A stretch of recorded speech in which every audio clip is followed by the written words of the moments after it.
ta vie atteindra une autre dimension. Êtes-vous prêt de recevoir l'orateur de ce soir? Êtes-vous prêt de recevoir ce saint homme de Dieu?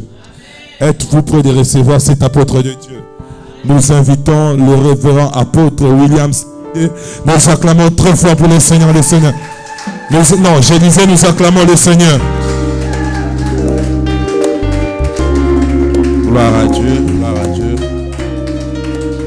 gloire à Dieu. Merci, que Dieu soit loué. Amen. Nous prendrons nos Bibles et juste faire la lecture debout et puis nous allons nous rasseoir.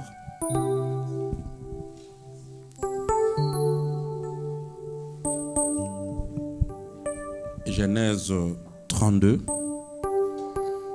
du premier verset, nous lirons jusqu'au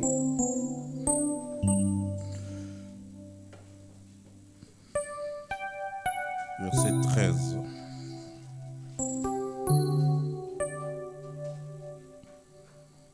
Amen. On peut lire ensemble à haute voix. 1, 2, 3.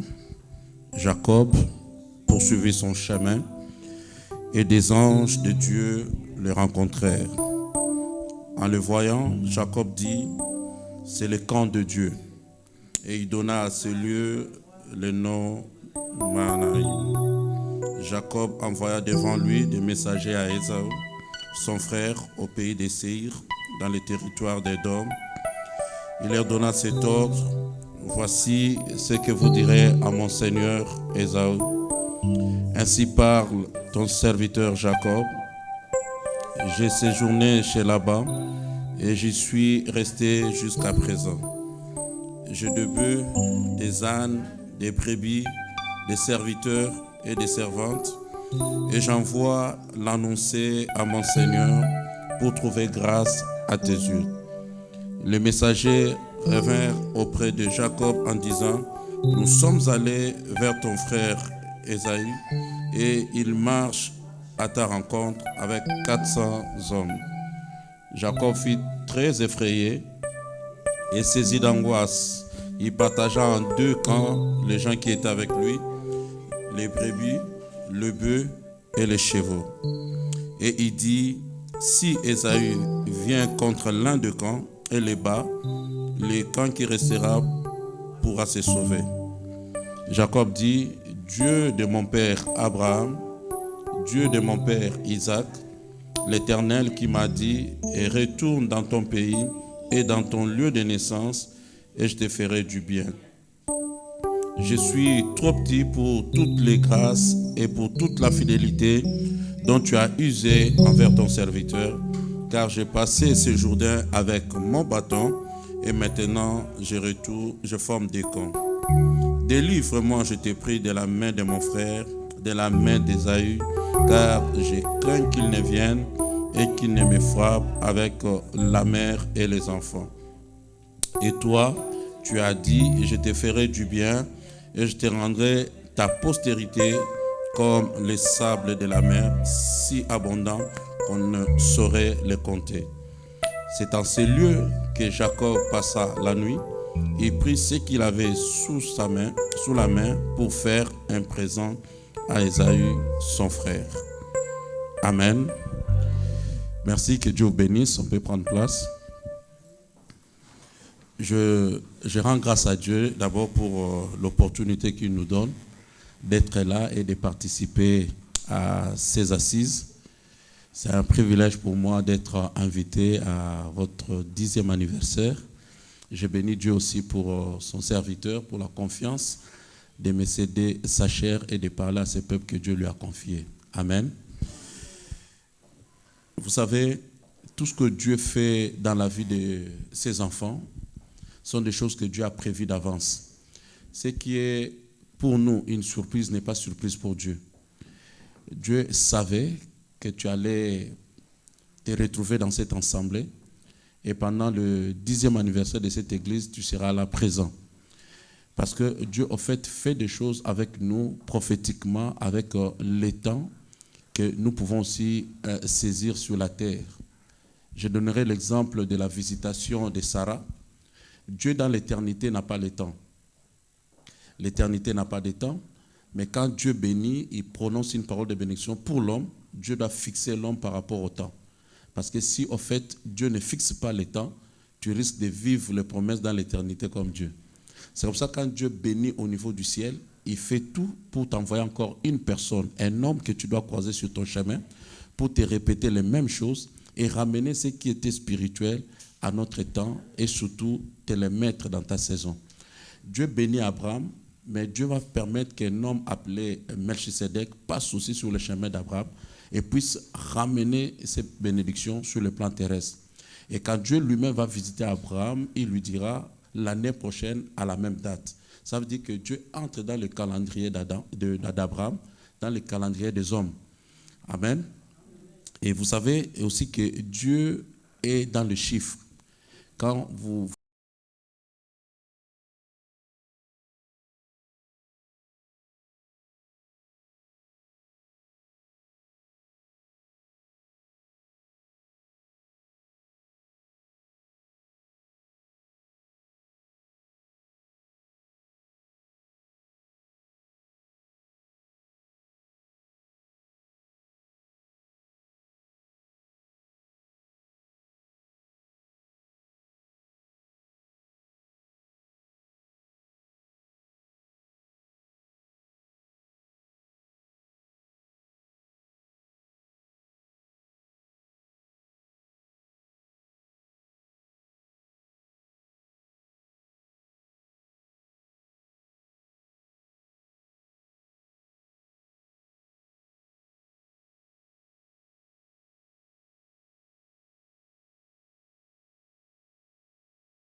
d'abord te dire que ton futur est meilleur que ton passé.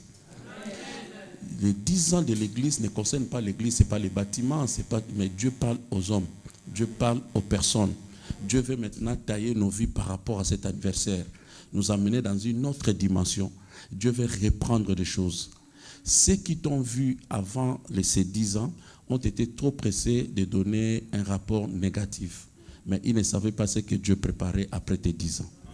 Et je vais dire à quelqu'un que ceux qui étaient dans la fête de Rachel sont partis vite pour dire que nous sortons du mariage de Rachel. Or, en réalité, ce n'était pas Rachel qui s'est mariée. Il fallait attendre encore le matin pour voir Léa sortir de la chambre de mariée. Ceux qui assistaient dans la fête des noces au mariage de Cana sont rentrés pour dire que la fête n'était pas bonne parce qu'il manquait à boire ou il n'y avait pas de vin. Mais il fallait patienter parce que le meilleur est venu après. Je vais dire à quelqu'un qui était patient, qui a passé des moments de turbulence, tout cela, mais l'église est là et tu étais là, c'est parce que Dieu devait t'amener dans une autre dimension. Amen. Non, donnez-moi un amen bien. Amen. Ou bien vous n'êtes pas là. Amen. Amen. Tout ce que Dieu fait sur le plan terrestre commence d'abord sur le plan céleste. Ce qui est esprit se manifeste après par la chair. Nous voyons cela comme une manifestation, nous fêtons les 10 ans, mais pour Dieu, il a un objectif. Il veut faire quelque chose par rapport à la vie d'une personne qui est dans cette salle. Et moi, je crois que cette personne, ce n'est pas ton voisin. C'est toi qui es la personne à viser.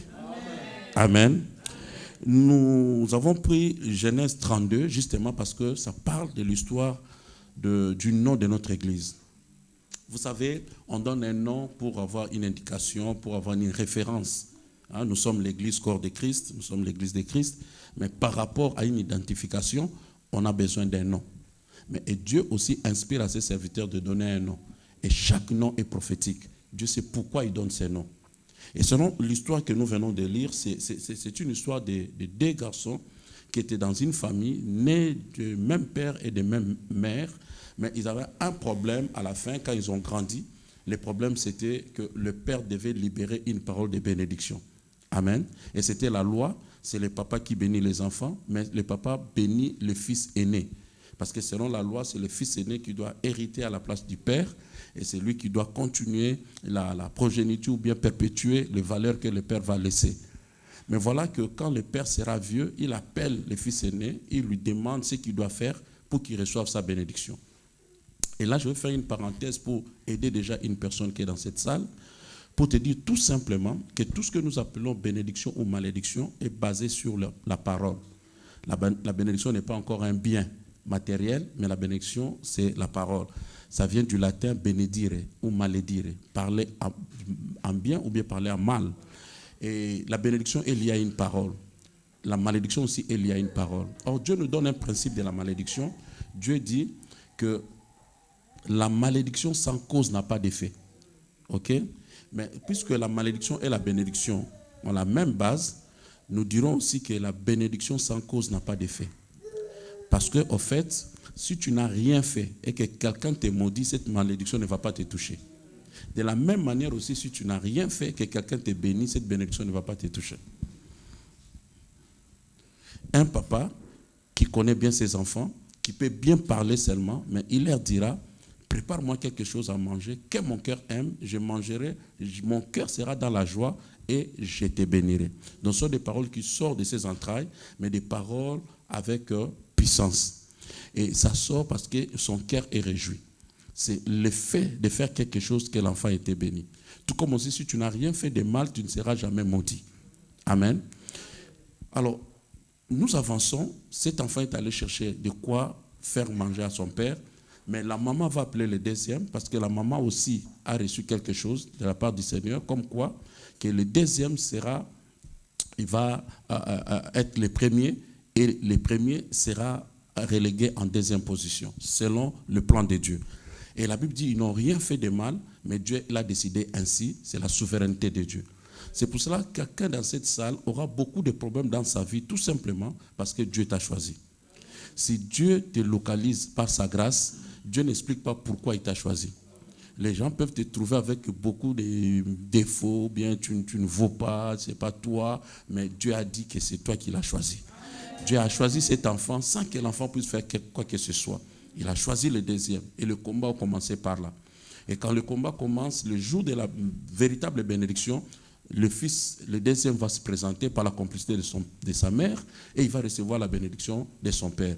Le combat commence par là. Le grand frère va dire, je pourrais bien te tuer, mais comme mon père est encore vivant, je ne te toucherai pas, mais à la mort de mon père, je vais te tuer. La maman dit, il ne faut pas rester ici, quitte ici, va te réfugier chez ton oncle là-bas. C'est là où il va se retrouver. Il sera là-bas, et là-bas, il va se marier. Et il s'est marié avec deux femmes qu'il n'a pas voulu, il n'a pas choisi, mais Dieu l'a imposé ainsi.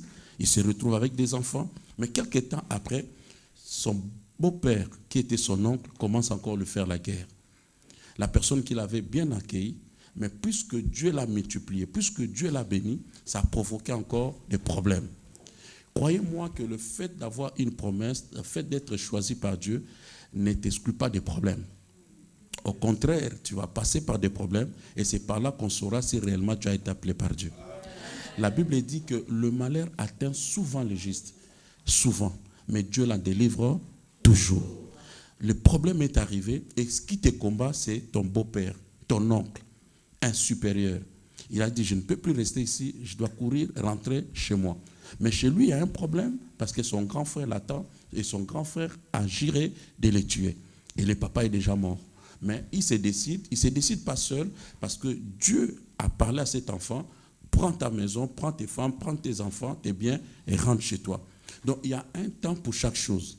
Il y a un temps où Dieu va te déplacer de ton endroit de bénédiction. pour t'entraîner, pour t'apprendre des choses ailleurs. Mais il y a un temps où Dieu doit te ramener dans ta saison. Et je crois et je veux de tout mon cœur que cela soit ainsi dans la vie d'une personne.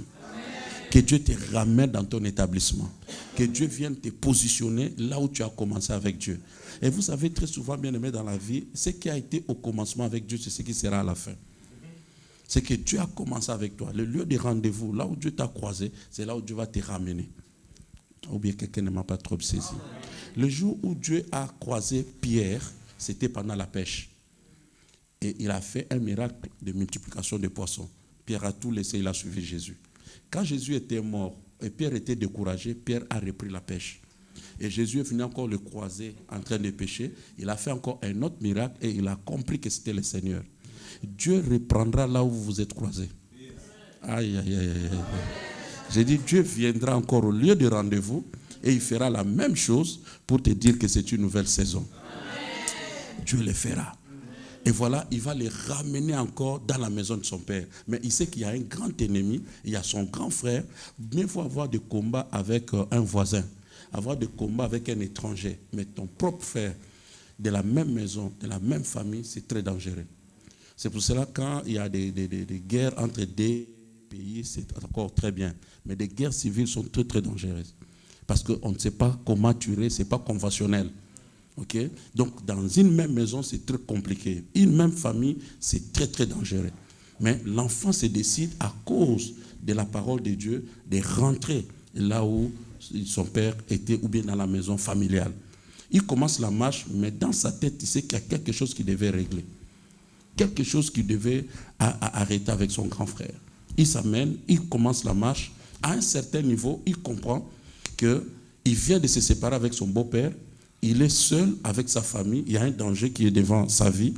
Et la Bible dit qu'après cette discussion avec son beau-père, après les tracasseries et les problèmes, Jacob poursuivit son chemin. Amen. Amen. Amen. Amen. Oh, aidez-moi maintenant à communiquer avec vous. Amen. Écoutez, Jacob a des problèmes, discussion avec le beau-père, tout ça. J'ai dit que ce n'est pas facile d'avoir des problèmes avec un supérieur. C'est lui qui était ton patron, c'est lui qui est ton oncle, c'est lui qui... Tu ne sais même pas comment te tenir.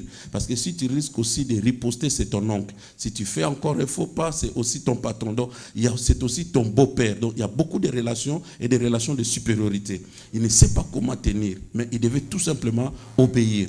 Il était tranquille parce qu'il savait qu'il marchait avec Dieu et Dieu était de son côté. Maintenant qu'il finit ses problèmes, il finit cette discussion, la Bible dit que Jacob prit son chemin. C'est là où je vais dire à une personne qui est dans cette salle, dans la vie, très souvent, on peut avoir des discussions, tu peux te retrouver dans une situation que tu n'avais pas prévue, que tu n'as pas préparée.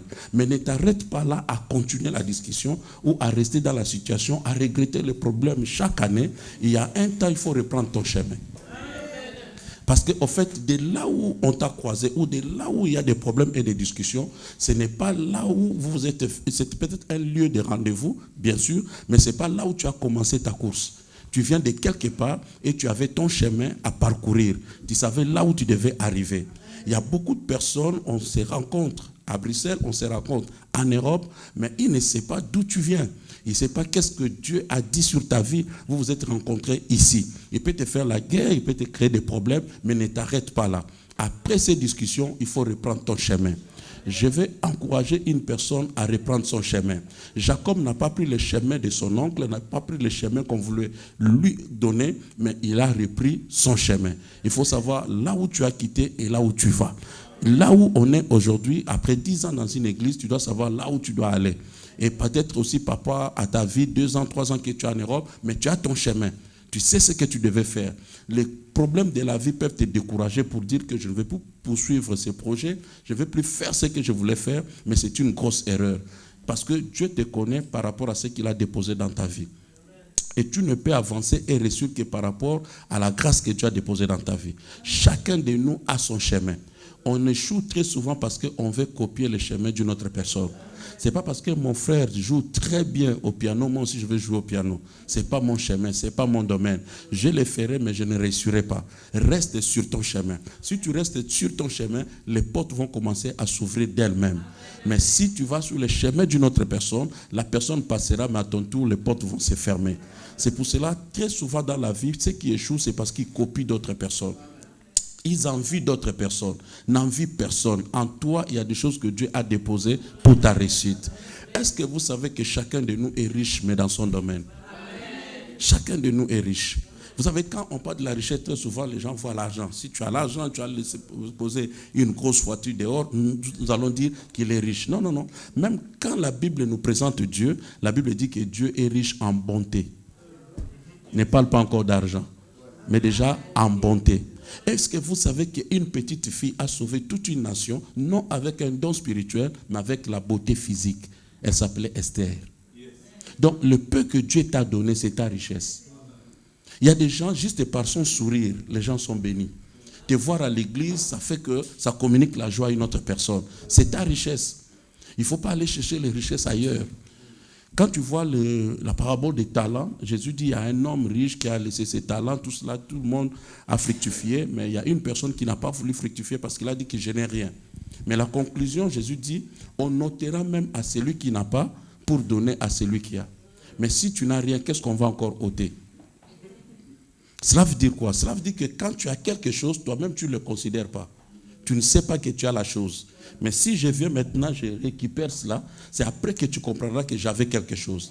Il ne faut jamais envier et aller voir ailleurs. Commence d'abord à voir en toi-même. Il y a quelque chose que Dieu a déposé qui fera ta richesse.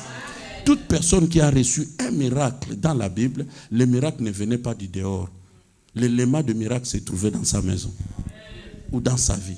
Une femme a couru, a touché Jésus après avoir parcouru des médecins, 12 ans de maladie. Quand elle touche Jésus, Jésus dit, ta foi t'a sauvé. Cela veut dire qu'en quittant sa maison, elle a amené l'élément de son miracle qui était sa foi. Elle n'a pas croisé la foi sur Jésus, mais elle avait sa foi depuis la maison. Alléluia. Une veuve qui n'a rien, le prophète arrive, le prophète dit, fais quelque chose, je vais manger, et puis je te bénirai, et bien, fais d'abord pour moi. La femme dit, je n'ai rien, mais j'ai seulement un peu de foi. Et dit, voilà, avec le peu que tu as là, quelque chose peut arriver. Donc, en réalité, dans la vie, Dieu a déjà déposé quelque chose en toi.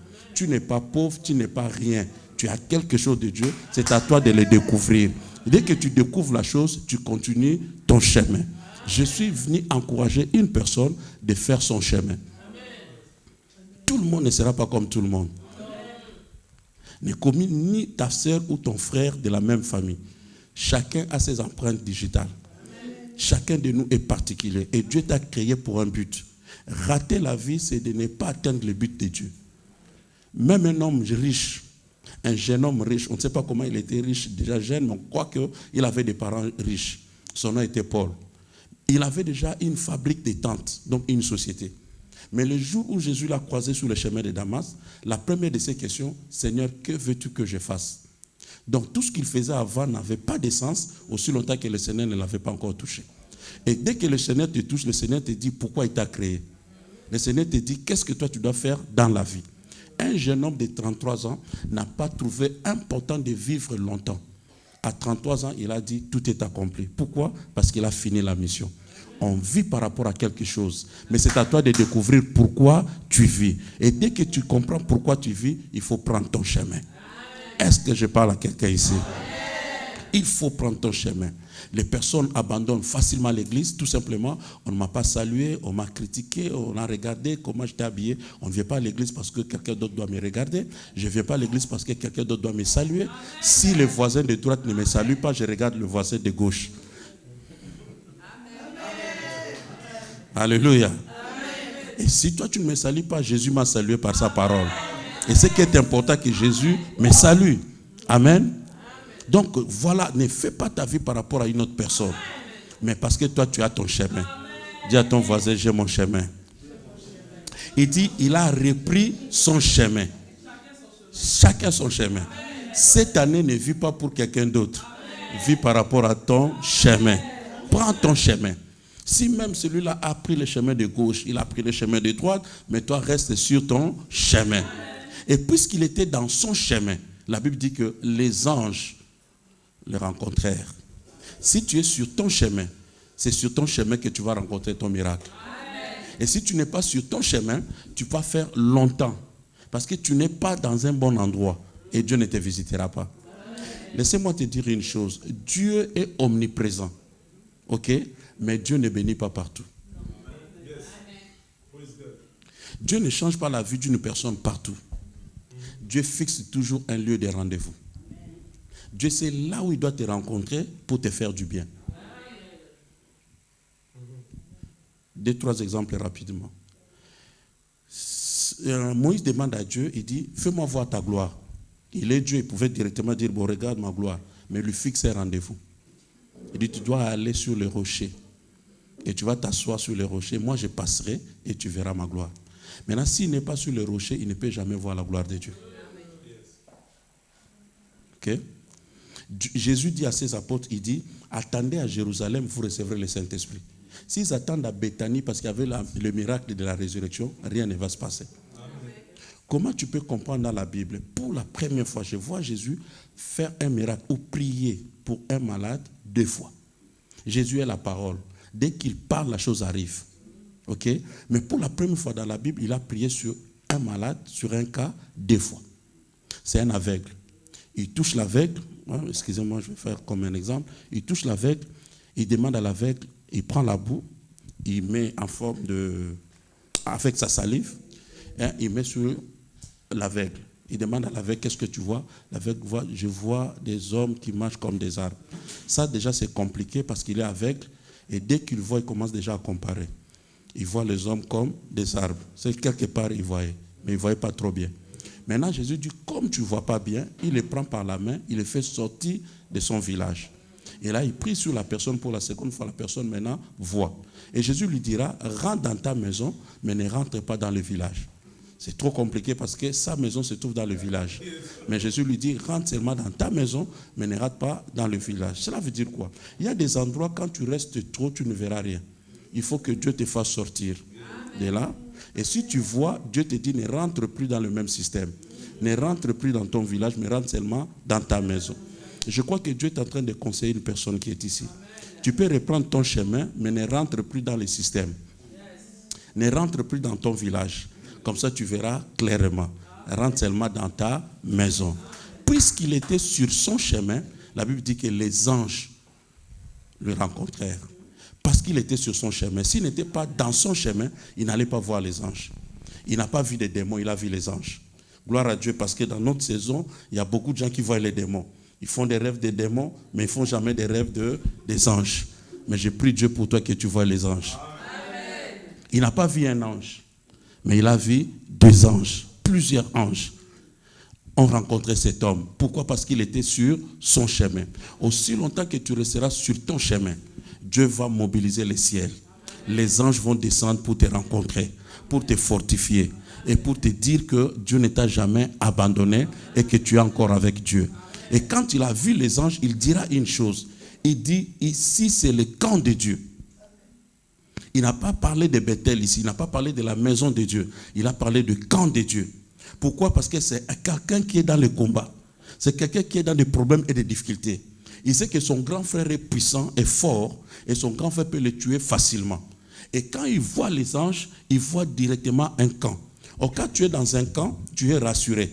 Parce que le camp, c'est plus de militaires, et puis il y a toutes les armures, il y a la préparation, tout est prêt. Et j'étais dernièrement à Marseille, il y a un pasteur qui me montrait sa salle, il dit voilà, notre salle est à côté d'un camp militaire, cela veut dire que nous sommes sécurisés. Parce qu'ils sont seulement à côté d'un camp militaire. Mais Jacob n'était pas à côté d'un camp militaire, mais Jacob s'est retrouvé au milieu du camp de Dieu. Je vais dire à une personne, ta famille peut avoir des problèmes de sorciers, tout cela, mais si toi tu restes sur ton chemin, Dieu te mettra dans son camp. Alors tu n'auras pas peur d'être bouffé par les sorciers. Et est-ce que je peux dire une chose à une personne? Croyez-moi qu'avec Dieu, tu termineras ce que Dieu a arrêté avec toi. S'il faut vivre 60 ans, s'il faut vivre 70 ans, Dieu le fera. Pourquoi? Parce que tu vis par rapport à une mission. Amen.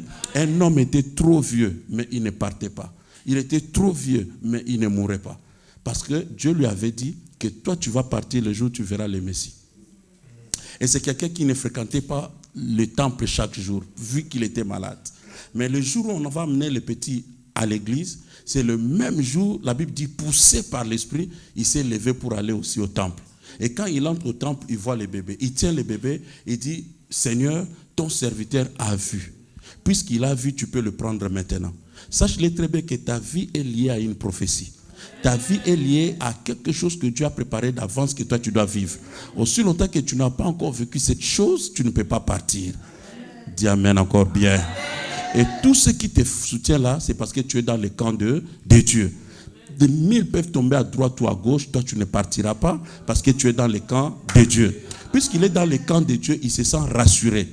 Parce que ceux qui sont avec lui sont plus nombreux, sont plus forts que ceux qui sont avec son frère.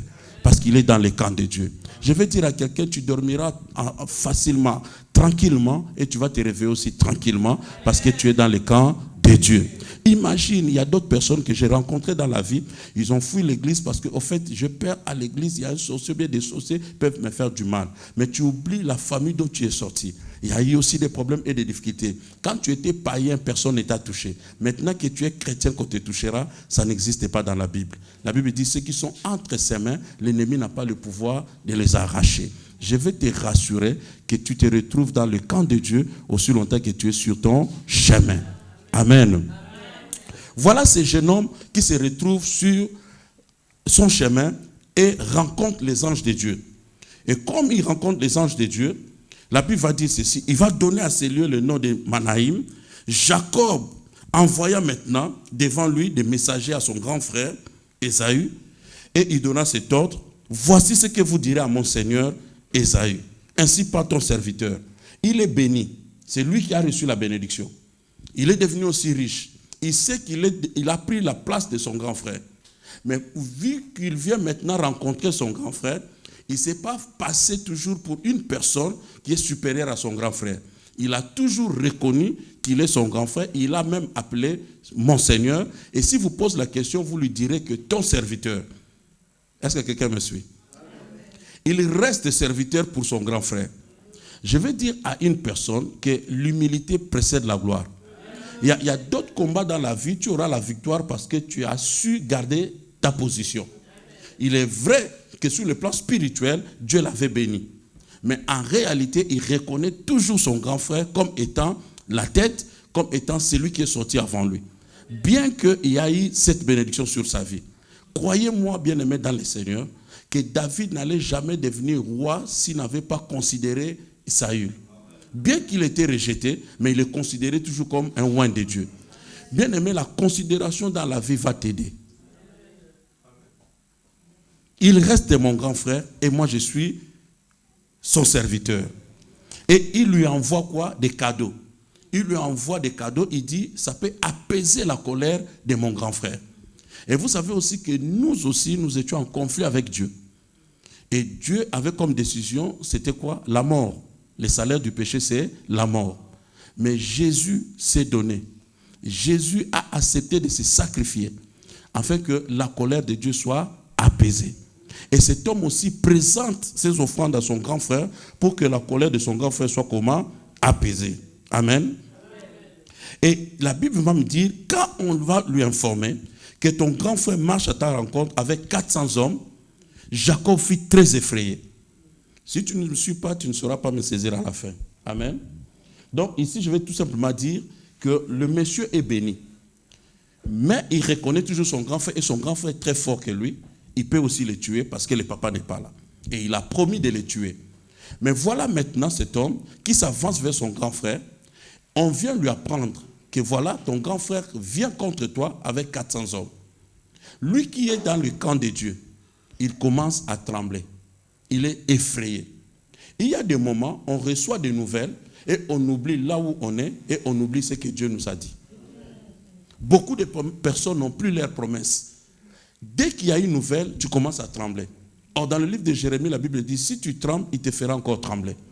La peur n'est pas de Dieu. Et s'il faut refuter la peur, il faut être sûr de tes promesses. Il faut savoir ce que Dieu t'a dit et savoir là où tu te trouves. Je dis que tu te trouves dans le camp de Dieu. Et aussi longtemps que tu es dans le camp de Dieu, quelles que soient les nouvelles, même si on veut t'apprendre que tel veut te faire du mal, tout cela, mais parce que je suis dans le camp de Dieu, je n'aurai pas peur. Amen. Alléluia.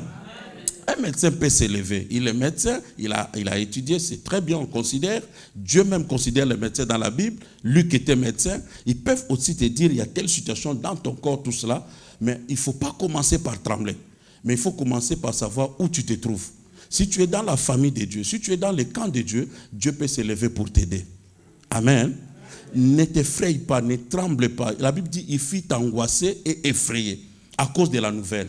Et beaucoup de nouvelles ne sont pas de vraies ou de bonnes nouvelles. Il y a un papa qui a fait le deuil pendant 13 ans parce qu'on lui avait dit que ton fils est mort avec des preuves. Mais en réalité, le fils était vivant.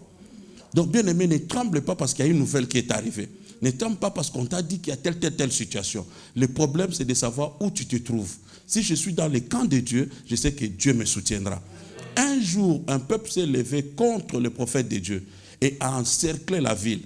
Et son serviteur est sorti, il a vu le nombre de ces personnes, il était effrayé. Et il a dit au prophète, écoute, il y a des ennemis qui sont contre nous et ils sont en grand nombre. Le prophète dit, non, parce que tu ne vois pas. Je prierai pour toi et tu verras. Et tu comprendras que ceux qui sont avec nous sont en plus grand nombre que ceux qui sont contre nous. Je vais rassurer une personne, comme tu as Dieu et tu crois en Dieu, et surtout que tu ne te trouves pas dans n'importe quel camp, tu es dans le camp de Dieu, sache-le très bien que Dieu te soutiendra. Quel que soit le combat, les dangers qui peuvent s'avancer contre toi, mais il y a un Dieu dans la Bible. Et c'est Dieu-là, quand il fait la promesse, Dieu finit toujours par l'accomplir. Amen. Et le monsieur va crier, il aura peur, il sépare sa famille et il mettra sa famille chacun. Et il va regrouper, il va faire des camps pour s'avancer devant son frère. Il dit, quand le frère verra, il verra mes enfants, mes femmes, parce qu'il avait 2 femmes, il verra mes biens, vous lui direz que c'est pour ton serviteur et c'est un cadeau qu'il te donne. Mais malgré cela, il avait toujours peur de la mort. Et il va rester seul. Dis avec moi, il resta seul. Tu vois, dans la vie, il y a beaucoup de combats. On n'arrive pas à le vaincre parce qu'on est entouré, encerclé. Mais Dieu fera à un certain moment que tu restes seul. Et dans la vie chrétienne, quand quelqu'un commence à rester seul, il croit qu'il est en train de perdre. Or, en réalité, Dieu veut t'enseigner quelque chose. Il y a des fois, Dieu va évacuer tous ceux qui sont tout autour de toi pour te laisser seul. Être seul ou solitaire, ce n'est pas un moment d'échec, mais c'est un moment d'apprendre auprès de Dieu. Jésus a marché avec des multitudes de personnes. À un certain moment, il s'est retrouvé avec 500 personnes, avec 70 disciples. Et à la montagne, il est allé avec 3 de ses apôtres. Mais à la croix, il était resté seul. Quand on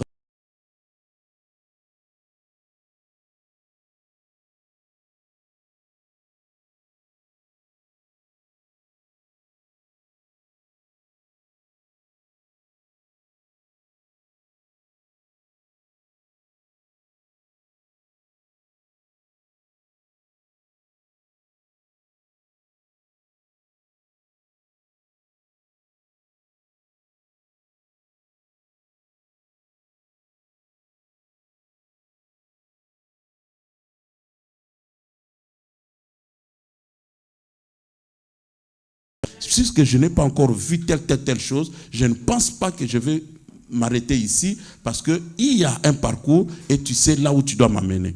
Dis amen bien. Amen. Maintenant, nous sommes presque à la fin. À la fin, qu'est-ce que la Bible dit? Il est resté seul et quand il resta seul, cette fois-ci, ce ne sont pas des anges qui vont apparaître à ce jeune homme, mais il y a un ange qui apparaît la nuit. Or, la nuit, c'est un temps difficile. La nuit, c'est un temps où tu ne vois pas très clairement. Alors, il voit un ange qui apparaît, mais cet ange ne vient pas pour parler, collaborer avec lui, mais cet ange vient et commence à lutter contre lui.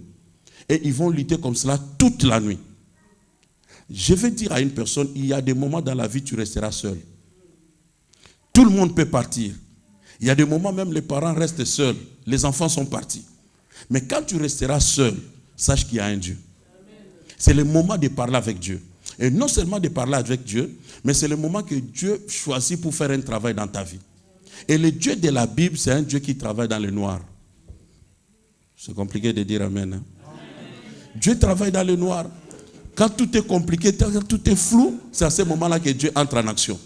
Tu peux imaginer quand Dieu commence à créer, la Bible dit que la terre était couverte de ténèbres. Ok? Or, les ténèbres, c'est le domaine du diable. Il aime bien vivre dans les ténèbres, il était tranquille. Mais il fut surpris par une voix qui va crier que la lumière soit, et la lumière fut. La voix n'était pas sortie en dehors des ténèbres, mais dans les ténèbres. J'ai dit à une personne que Dieu va surprendre l'ennemi de ta vie à l'intérieur de ses problèmes. Il y a des personnes comme les jeunes amis de Daniel. Ils sont jetés dans la fournaise ardente. Pendant toute la journée, ils sont 3. Mais pendant la nuit, il y a une 4e personne qui va s'introduire. Le Dieu de la Bible aime bien travailler dans ta vie quand tout est noir. Or, quand tout est noir dans ta vie, les gens t'abandonnent. Quand tout est noir dans ta vie, tu restes seul. Et les gens croient que c'est la fin de ta vie. Or, en réalité, ce n'est pas la fin. Quand Dieu commence à créer le monde, Dieu a dit ceci. Il y eut un soir, il y eut un matin, et ce fut le premier jour. Donc pour Dieu, le jour ne commence pas le matin. Le jour commence le soir. Quand tu es dans le soir de tes problèmes et difficultés, ce n'est pas ta fin, mais c'est le commencement. C'est le commencement. C'est là où Dieu commence avec toi. La nuit, Dieu vient s'introduire. La nuit, Dieu vient opérer. Et voilà, il est resté seul la nuit. Et celui qui vient là, il le combat. Dieu les travaille toute la nuit. Mais imagine que tu combats avec une personne que tu ne connais pas. C'est que le monsieur n'était pas un faible. Le monsieur était un homme fort. Il a travaillé dans l'élevage, dans l'agriculture. Il était sous le soleil. Il a travaillé 14 ans pour avoir ses 2 femmes. Donc il était un homme fort. Mais il combat avec un monsieur, il comprend que ce monsieur-là est plus fort que lui. Or, si tu combats avec une personne, la première des pensées, c'est un ennemi. Mais lui combat avec le monsieur, il comprend qu'il a appliqué tout ce qu'il sait pour battre un homme, mais il n'arrive pas.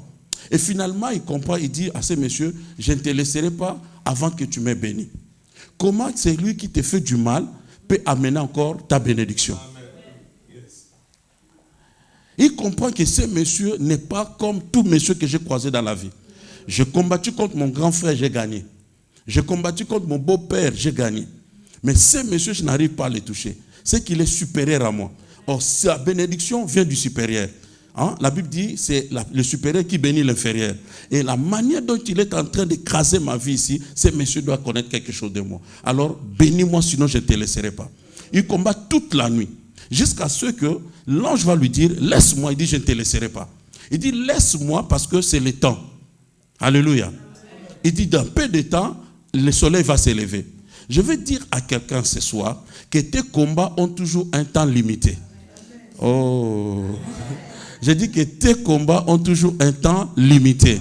Les combats ne sont pas éternels. Tu peux connaître des problèmes, des difficultés, mais il y a un temps où Dieu dit stop. Parce que le soleil veut maintenant s'élever. Donne-moi seulement ton nom et moi je te bénirai. Alléluia. Alors donne ton nom veut dire il faut t'identifier. Dis-moi réellement qui tu es. Parce qu'en fait, dans tout ce qu'il a fait dans la vie, il y avait un problème qu'il devait régler. Le monsieur a volé la bénédiction ou bien a trompé son père. Il est allé chez son beau-père. Chez son beau-père aussi, lui-même a été trompé. Il vit dans un problème parce qu'en fait, le problème des grands frères n'est pas encore réglé. Mais dans tout ça, Dieu lui dit, donne-moi seulement ton nom. Quand il va prononcer son nom, c'est une confession. Parce que son nom veut dire menteur. Alléluia. Après cette saison de 10 ans, il faut changer une position. Ne parlez pas aux hommes, mais parle à Dieu. Qui tu es pour que Dieu te change de nom? Est-ce que je parle à quelqu'un? Il dit, donne-moi ton nom. Dieu connaissait son nom, mais Dieu voulait que lui-même puisse prononcer cela. Il dit, je suis Jacob. Dieu dit, d'accord. Comme tu as reconnu que tu es Jacob, je fais un travail. Dieu va le casser au niveau de sa voiture. Le monsieur ne sort pas de là comme il est entré. Il ne sort pas un homme fort, mais il sort de là comme un homme boité. Mais non seulement il sort comme un boité, mais il sort avec un nom nouveau. Oh mon Dieu. Mon Dieu. Je veux dire à quelqu'un que quelque part dans la vie, Dieu a cassé quelque chose dans ta vie. Mais il a cassé ton orgueil. Il a cassé quelque chose qui faisait ta fierté. Il a cassé quelque chose pour te dire que tu ne dépends pas de toi-même et tu as besoin de lui. Parce qu'en fait, quand le monsieur combat avec Dieu, il est très fort.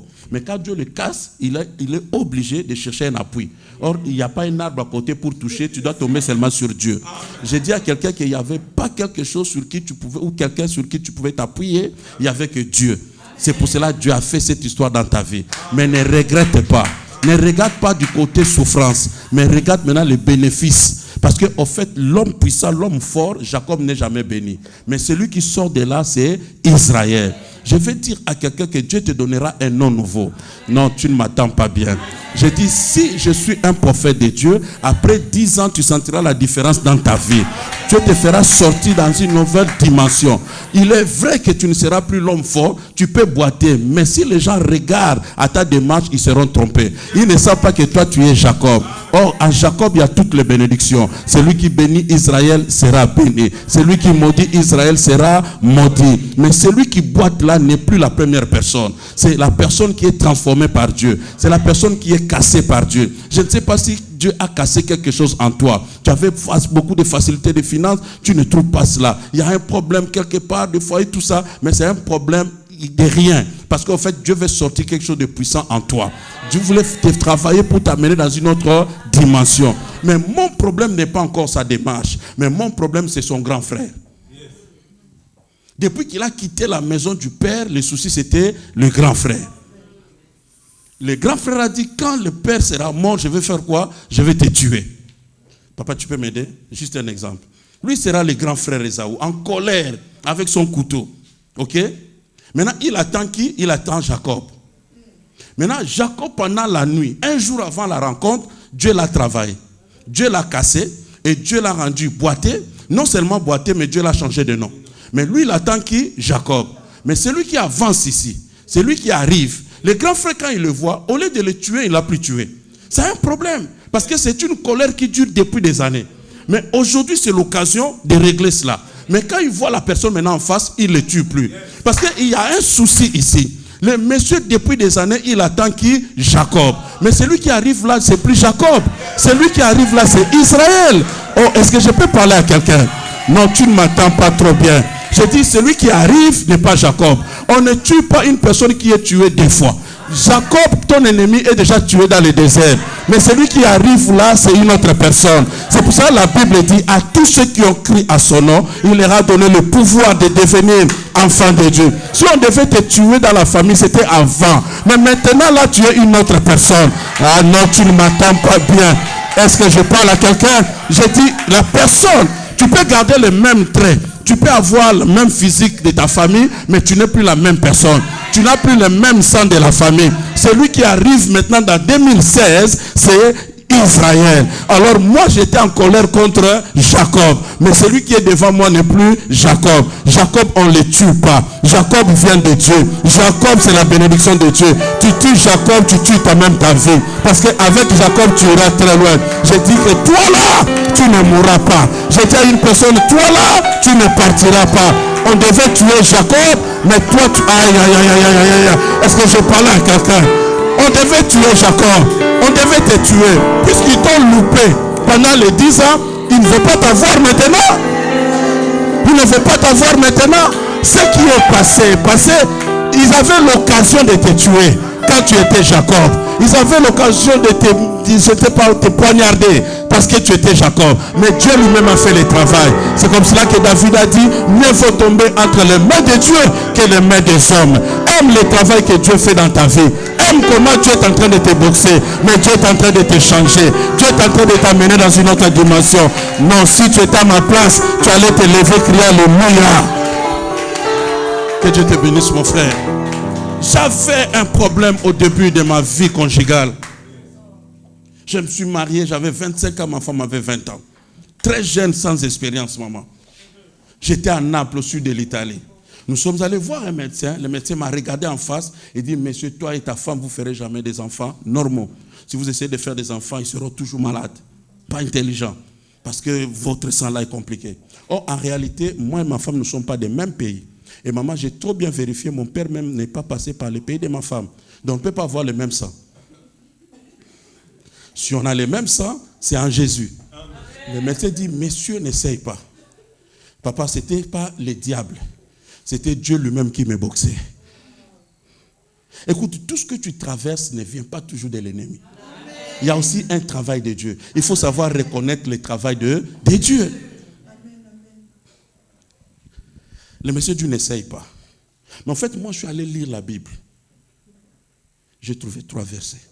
La Bible dit, si vous me servez de tout votre cœur, vos femmes ne resteront jamais stériles et ne feront jamais des avortons. Deuxième verset, tout ce que vous demanderez en priant, croyez que vous l'avez reçu et vous l'avez. Troisième verset, si deux sur la terre s'accordent pour demander une chose. J'ai tenu ma femme, chérie, tu crois? Elle dit, chérie, je crois. Rekabasheka yandarabush. Après quelques temps, ma femme a changé de démarche. Nous sommes rentrés chez le même médecin. Le médecin dit, mais monsieur, qui t'a autorisé? Or, maman, moi j'ai consulté un autre médecin. Celui-là, il est le médecin des médecins. Celui que j'ai consulté là, il était médecin spécialiste en gynécologie obstétrique. Mais celui que j'ai consulté, il est généraliste. Il est spécialiste en toute catégorie. Alors, quand je suis rentré, le monsieur dit, c'est pas possible. On va essayer de voir, mais on ne sait pas trop bien. 8e mois, on rentre encore. Il va observer. Il dit, je vois que ça va. J'ai eu sur le diable dans le cabinet du médecin. 9e mois, l'enfant sort. On regarde l'enfant comme ça, en bonne santé. Je lui ai donné le nom de Eben Ezer. Jusque-là, Dieu nous a soutenus. Aujourd'hui, il fera 20 ans. Après quelques temps, le médecin a dit, monsieur, ça c'était un hasard, n'essaie pas la prochaine. Or, le Dieu que j'ai pris, le Dieu de la Bible, il ne fait pas des choses pour nous amuser. Dieu, quand il fait une chose, il fera la deuxième. Quand Dieu a commencé à faire une chose dans ta vie, c'est fini. Au moins qu'il n'ait rien commencé. Mais comme il a commencé, c'est fini. David a dit, le même Dieu qui m'a soutenu dans la forêt. Si Dieu a commencé une chose dans ta vie, c'est fini. Le monsieur nous dit, n'essayez pas la prochaine. C'était un hasard. Oh, pour Dieu, il n'y a pas d'hasard. Si nous n'avions pas lancé un défi, on allait attendre 2 ans après. Comme il y avait un défi, une année après, le deuxième est venu. Papa en bonne santé. 2 ans après, le 3e est venu. En bonne santé. Maman, 7 ans après, le 4e est venu. En bonne santé. Maintenant, entre le diagnostic de médecin et de la Bible, il n'y a pas photo. Je vais dire à une personne dans cette salle, c'est Dieu qui commençait à me casser. C'était au début, je pleurais. Je disais, ça c'est quoi? Ça vient d'où? Mais j'avais la paix de Dieu. Aujourd'hui, quand j'en parle, ça devient un témoignage. Je dis que ce qui t'a fait du mal hier deviendra un témoignage aujourd'hui. Et maintenant, quand j'en parle, ça édifie une personne. Une personne peut croire aussi que Dieu est capable de le faire. Tu vois? Mais hier, j'avais pleuré pour cela. Je vais dire à une personne dans cette salle, tu vas entrer dans la présence de Dieu avec un ancien nom. Mais comme tu es dans le camp de Dieu, c'est déjà bon. Ce qui est important, c'est ta sortie. J'ai dit à une personne que tu ne sortiras pas de cette salle et de ces 3 jours avec ton ancien nom. Ton amen est faible. Papa, quand il prie Dieu, il dit à Dieu ceci. Il dit, j'ai traversé ce Jourdain avec un bâton. Mais à mon retour, je forme un décan. Donc le monsieur est reconnaissant que quand il a quitté la maison de son père, il n'avait que le manteau de pèlerin et avec un bâton. Bien aimé, que personne ne se trompe de ta vie parce qu'il regarde ce qui est extérieur. Le monsieur qui a le manteau et le bâton a la bénédiction. Or la bénédiction, ce n'est pas le voir. La bénédiction est sur toi. Quand tu le vois, c'est comme s'il est pauvre, malheureux, mais il est Jacob. Il a le manteau, il a les bâtons. Mais tu es trop pressé avec sa vie, il faut l'attendre à son retour. Il y a des gens qui étaient trop pressés avec toi. Dès que tu arrives en Europe, ils veulent te voir. Non. Il fallait que tu te retrouves dans Manaïm. Et que maintenant, ils voient ton retour. Est-ce que je parle à quelqu'un? Je dis toujours que 10 ans, c'est un cycle avec Dieu. Et quand les 10 ans arrivent, Dieu ferme les cycles.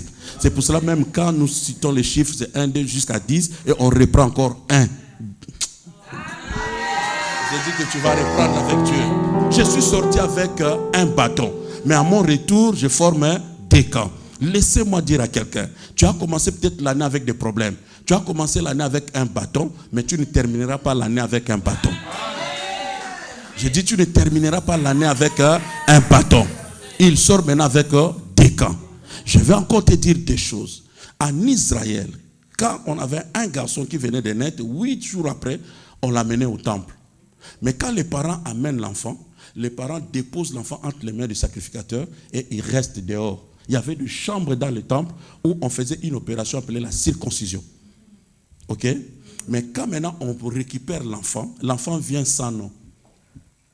on donne le nom à l'enfant le 8e jour. Ok? Donc quand il entre dans la chambre, il n'a pas de nom. Mais quand il entre dans la chambre est noire. Et on opère l'enfant. Les parents dehors attendent des cris. Mais les parents ne peuvent pas entrer dans cette chambre-là parce que le sacrificateur est en train de faire le travail. Je vais dire à une personne, dans la vie, il y aura des moments où tu resteras seul. Tu vas aussi crier, mais personne ne viendra à ton intervention. Tu cries, les gens qui étaient toujours à côté pour venir te secouer, ils ne seront pas là. Mais c'est Dieu qui est en train de travailler. Mais ce qui est important, c'est quoi? L'enfant va crier. Mais quand on va ouvrir les rideaux et remettre l'enfant entre les mains des parents, l'enfant sort avec un nom. Blessé, souffrant, mais avec un nom. Ce qui est important dans ta vie, tu dois porter un nom. Et vous savez, si tu ne portes pas un nom, le monde va te donner un nom. Dans la Bible, on cite, surtout les évangiles, on cite seulement le nom de 2 miraculeux. Lazare et Bartimée. Les autres, on les cite par le nom de leur maladie. Donc, le nom de ton problème peut devenir ton nom. Une femme qui perdait le sang pendant 12 ans, ce n'est pas son nom. Il y avait 10 lépreux, ce n'est pas leur nom. Il y avait un paralytique, ce n'est pas son nom. Mais ton problème peut se transformer à ton nom. Mais je suis venu ce soir pour te dire que tu auras ton nom. Ton vrai nom. Le nom qui est caché. Le nom qu'on ne voit pas, le nom qu'on ne connaît pas. C'est un nom de révélation. C'est quand Dieu opère dans ta vie que ce nom-là sort. On dit, ah, finalement, toi aussi. Parce que c'est un nom nouveau. Le monsieur est sorti de là, boitant, mais avec un nouveau nom. Donc, s'il traverse et que tout le monde crie, Jacob, il ne regarde pas. J'ai dit qu'on peut crier sur toi. Malade, ce n'est plus toi. Chômeur, ce n'est plus toi. Et quand tu ne regardes pas, les gens disent, mais pourquoi il fait ça? Mais non, parce que tu portes un nom nouveau. En fait, ce qui vient de t'arriver, ton voisin n'a pas l'information. C'est comme ça que l'ange a dit à Marie que ta cousine que tu appelais stérile est à son 6e mois. Donc depuis le 1er mois jusqu'au mois de juin, tu n'étais pas informé.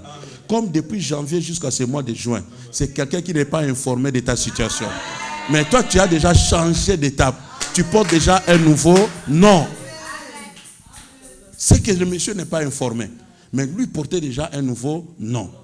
Il sort de là, il n'est plus Jacob. Mais celui qui sort là, c'est Israël. Et c'est Israël qui est béni. Et c'est Israël qui a rempli la terre. Et c'est Israël qui est resté Israël jusqu'à présent. Mais laissez-moi dire des choses et puis on va finir. Chaque fois que Israël se retrouvait encore dans une faiblesse, quand par exemple il pleurait son fils parce que son fils est mort, selon les informations de ses frères, la Bible dit Jacob pleura. Mais quand on lui a montré le char, la Bible dit Israël s'éleva. Je vais dire à quelqu'un ici, en toi il y a 2 natures. C'est comme cela qu'il y a encore la chair, mais en réalité dans l'homme c'est l'esprit. Ce qui est développé, changé en toi, c'est ton esprit. Ok? Écoutez, si nous voyons une voiture passer ici, on nous demande directement c'est quelle voiture. Nous citerons les noms par rapport à la marque, par rapport à l'insigne qu'on a vu. C'est une Peugeot, c'est une Renault. Or, en réalité, dans une voiture, ce n'est pas l'épave, c'est le moteur. Le jour où tu as reçu Jésus, Jésus a changé le moteur, a changé ton esprit. Tu ne portes plus le même esprit. On n'a pas modifié ton esprit. C'est pour cela qu'on nous appelle de nouvelles créatures. Mais l'épave peut rester la même épave. Maintenant, si tu regardes l'épave, tu m'as appelé Jacob. Mais en réalité, ce n'est plus Jacob. Est-ce que quelqu'un me saisit? Israël était à l'intérieur. À chaque fois qu'il rentrait dans la dimension de l'esprit, Dieu l'appelait Israël. La vraie personne. Mais quand il était faible, Dieu l'appelait Jacob. Est-ce que je parle très loin, puis on va finir?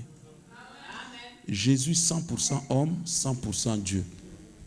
Quand il a faim comme tout le monde. Mais quand il regarde à l'arbre, il parle comme Dieu. Mais la même personne. Quand il doit dormir, il ronfle comme un homme. Mais quand il s'élève, il parle comme Dieu. Et il parle à la mer, tais-toi. Je vais dire à quelqu'un, puisque tu es dans le camp de Dieu, et puisque Dieu a fait ce travail, et que non seulement tu es resté la même personne, mais tu es devenu une nouvelle créature. Maintenant, tu dois fonctionner dans la dimension de la nouvelle créature. Tu peux appeler à l'existence des choses qui n'existaient pas. Tu peux dire 10 ans assez, c'est assez. Maintenant, c'est une nouvelle saison. Puisqu'on doit recommencer, on recommence avec Dieu. Et avec Dieu, on va bien recommencer. Que ceux qui ont dit des choses sur ta vie, dis-leur gloire à Dieu. Mais c'était avant. Mais le nouveau vin est arrivé après. Et quand le nouveau vin arrive, on ne le boit pas avec tout le monde. Ceux qui étaient pressés sont partis. Quand Dieu amène la gloire, Dieu dit la gloire de la seconde maison, non de la première. Ne sois pas pressé. La première dimension, c'était Jacob. Mais la deuxième dimension, c'est Israël. Et je veux qu'Israël puisse sortir de toi.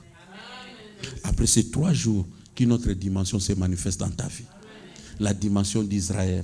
Parce que tu sais que tu es dans le camp de Dieu. Et non seulement tu es dans le camp de Dieu, c'est que Dieu a fait un travail dans ta vie. Accepte tout ce qui est blessure de Dieu, tout ce qui est travail de Dieu sur le plan brisement. On ne sait pas comment Dieu t'a brisé, mais accepte cela. Ça a formé quelque chose en toi. Ça a fait sortir une nouvelle personne. Et quand Dieu te brise, tu deviens une nouvelle créature. Chacun de nous ici a une mission. Et chacun de nous a un nom que Dieu utilise pour l'appeler. Est-ce que tu peux comprendre? Jésus arrive, il dit, je suis le pain de vie. Oui. Jean-Baptiste arrive, il dit, je suis le chemin.